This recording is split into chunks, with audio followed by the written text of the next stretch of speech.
Concepto 2. Cuando en 1955, los grupos de AA confirmaron la Carta Constitutiva Permanente para su Conferencia de Servicios Generales, ellos por consiguiente delegaron en la conferencia la autoridad total para el mantenimiento activo de nuestros servicios mundiales y en consecuencia convirtieron la conferencia en la voz verdadera y en la conciencia efectiva de toda nuestra sociedad, excepto en lo concerniente a cualquier cambio en las 12 tradiciones o en el artículo 12 de la Carta de la Conferencia. Es absolutamente evidente que los miles de grupos de AA y los muchos miles de miembros de AA esparcidos como están, por todo el mundo, no pueden por sí mismos manejar y dirigir realmente nuestros diferentes servicios mundiales. La conciencia de grupo está presente entre todos ellos, así como los fondos necesarios. El poder de los grupos y miembros para alterar su estructura de servicio mundial y para criticar su operación es virtualmente supremo. Ellos tienen toda la responsabilidad y autoridad finales que puedan existir, la operación es realmente de su propiedad, realmente les pertenece. Esto ha sido cierto desde cuando los grupos recibieron ese poder de los fundadores y los miembros antiguos en St. Louis, en 1955.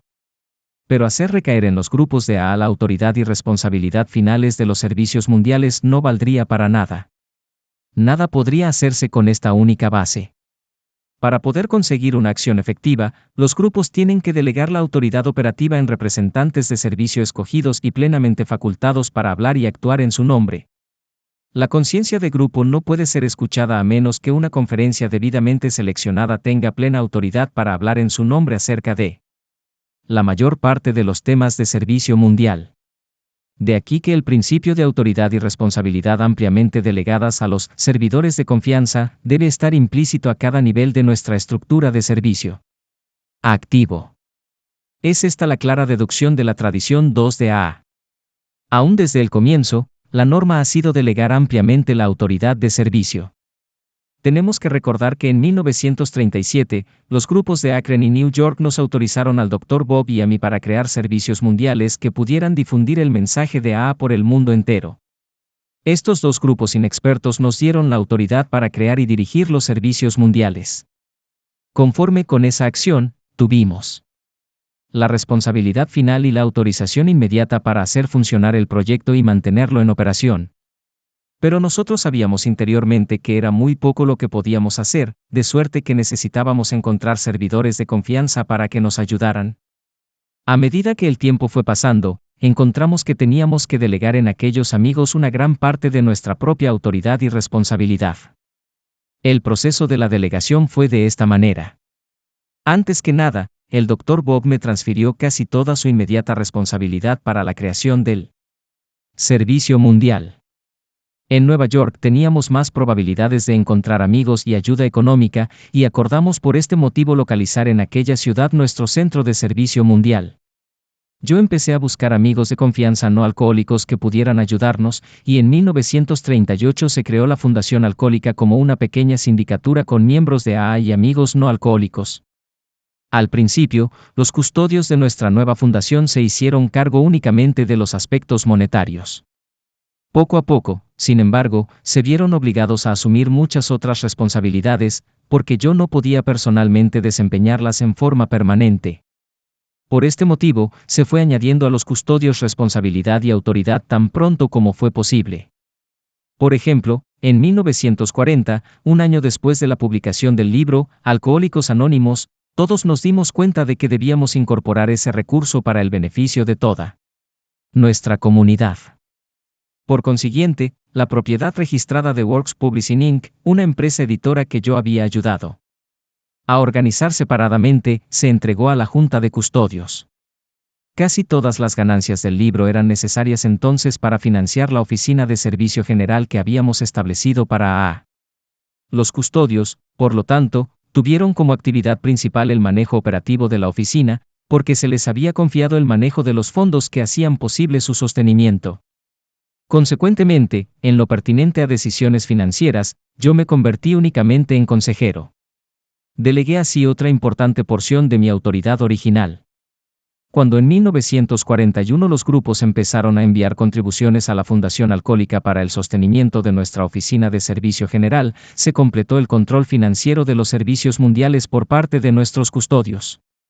Después de algún tiempo, empezó a hacerse notorio que la política de relaciones de AA con el público, una tarea importantísima, no podía seguir confiándose exclusivamente en mi persona. Por consiguiente, se pidió a los grupos que dieran a los custodios de la Fundación un completo control en este crítico campo. Poco más tarde, los custodios se encargaron de la jurisdicción de nuestra revista nacional, de AA Grapvan, la cual había sido organizada separadamente por otro grupo de voluntarios. Y en la misma forma se procedió con cada uno de nuestros servicios. Yo todavía actuaba como consejero en la operación de nuestras oficinas centrales, pero la Junta de Custodios tenía la completa responsabilidad legal de todos nuestros asuntos. Para el Dr. Bob y para mí, al mirar hacia el futuro, era patente que la única manera posible de funcionar era delegar autoridades amplias a la Junta de Custodios. A pesar de aquellas delegaciones, el Dr. Bob y yo sentíamos íntimamente que teníamos todavía una gran responsabilidad para con AA y su futuro, para organizar y estructurar adecuadamente nuestros servicios mundiales. Si algo malo ocurriera con ellos, nos harían responsables, puesto que los grupos todavía nos tenían a nosotros y no a los custodios apenas conocidos, como sus guías para la dirección de los asuntos mundiales. En el curso de este desarrollo se vio claramente la diferencia que existe entre autoridad final y autoridad inmediata de servicio. Ya en 1945 había empezado a ser evidente que la responsabilidad y la autoridad finales del servicio de los cofundadores nunca deberían entregarse totalmente a una junta de custodios. Es verdad que teníamos que dar a nuestros custodios una gran parte de la responsabilidad activa e inmediata, pero la responsabilidad final que compartíamos el Dr. Bob y yo sencillamente no podía ser transferida a una junta autonombrada, la cual era relativamente desconocida dentro de AA como un todo. Pero entonces, ¿dónde debíamos alojar la responsabilidad final del servicio mundial? ¿Y qué pasaría con la dirección que yo ejercía en asuntos del servicio mundial? La historia de AA nos muestra ahora el lugar donde está esa responsabilidad. En St. Louis el Dr. Bob y yo se la entregamos a los grupos.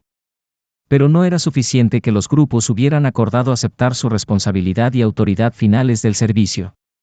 No importa qué autoridad tuvieran los grupos, ellos no podrían desempeñar sus responsabilidades sin delegar la mayor parte de las que tenían. Precisamente para atender esta necesidad se le dio a la Conferencia de Servicios Generales de Alcohólicos Anónimos la responsabilidad total del mantenimiento del Servicio Mundial de AA y se convirtió así en la conciencia de servicio de AA como un todo. Exactamente en la misma forma que el Dr. Bob y yo habíamos encontrado anteriormente que era necesario delegar una gran parte de nuestra autoridad activa en los custodios, así los grupos de AA han visto necesario delegar los mismos poderes a su Conferencia de Servicios Generales. La última palabra, la aprobación final, en materias de gran importancia, no ha sido entregada únicamente a los custodios. Por la Carta Constitutiva de la Conferencia, confirmada en St. Louis, esta autoridad está ahora delegada en los grupos de AA y, por consiguiente, en su conferencia, un cuerpo que es una muestra representativa de nuestra sociedad, por consiguiente, la Conferencia de Servicios Generales de AA, más cualquier sección formada. Posteriormente, se ha convertido, en casi todos los aspectos, en la voz activa y la conciencia efectiva de toda nuestra comunidad en sus asuntos mundiales. Al hacer esta trascendental entrega, nosotros los antiguos miembros profundamente esperamos haber evitado los tropiezos que han hecho fracasar, a menudo, tantas sociedades porque sus fundadores no delegaron ni repartieron oportunamente su propia autoridad, responsabilidad y liderazgo.